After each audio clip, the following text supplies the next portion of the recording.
Hello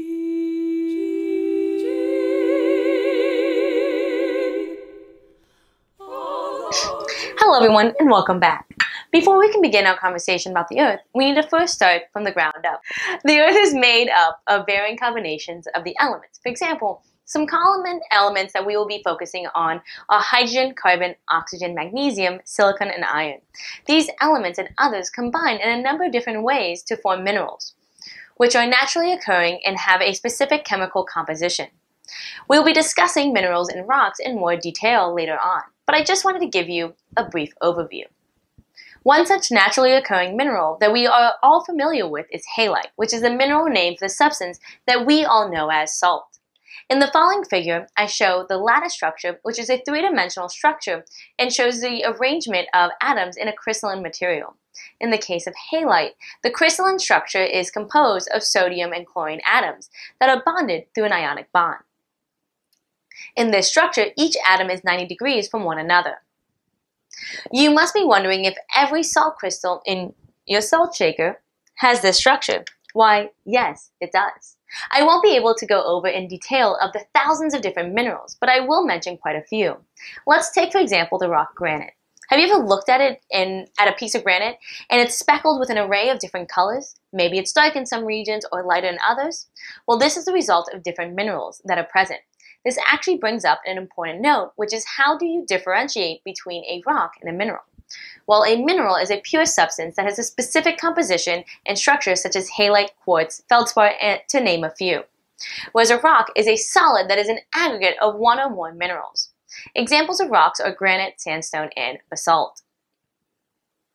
Now, it is important to realize how interconnected geology is with the other sciences, and it requires understanding chemistry, physics, biology, mathematics, astronomy, and more.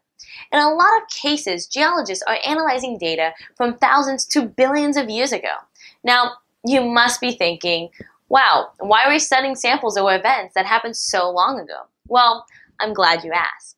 The Earth, as we know it today, is not the same Earth when it was first formed and has undergone some drastic changes over the years. Some things that are drastically different are the atmosphere, landmass, temperature, and more. Over time, the planet has heated from a number of different sources, such as meteorites, particle collisions, and energy being released from radioactive elements. This increase in the Earth's temperature caused metals such as iron and other materials to either sink towards the center of the Earth or to rise to the surface. This all depends on the density of the material, with more dense minerals sinking further into the Earth, and as cooling occurred, less dense minerals floated towards the surface. This resulted in the Earth's internal structure and separated into the following components. The inner core, which is solid and consists primarily of iron and nickel. The outer core is hot enough to be a liquid, and I know what you must be thinking. Why is the inner core a solid and not a liquid? Well, this is a result of the inner core being under so much pressure that it is a solid, even at extreme temperatures. Next, we have the mantle, which is separated into the lower and upper mantle. It is important to note that the mantle is primarily consisted of iron and magnesium, silicate minerals. It is also important to mention here that majority of the mantle is solid. However, it is still plastic enough that it can flow. When we say something has plasticity, we are referring to a substance's ability to deform under stress. Located in the upper mantle is the Asthenosphere, which is a highly viscous region where it is denser and hotter and rocks can soften and melt in this region. This is important to keep in mind because this will be useful information in later discussions. The next component of the Earth is the crust, which consists of land masses such as continents and the ocean floors, which are primarily composed of granite and basalt, respectively. The lithosphere comprises the uppermost solid part of the mantle and the crust. The lithosphere is separated into about 20 different tectonic plates, which is a scientific theory that describes the motion of these plates. This theory has been used to describe and understand how the Earth works and the origins of continents and oceans, earthquakes, volcanoes, and more.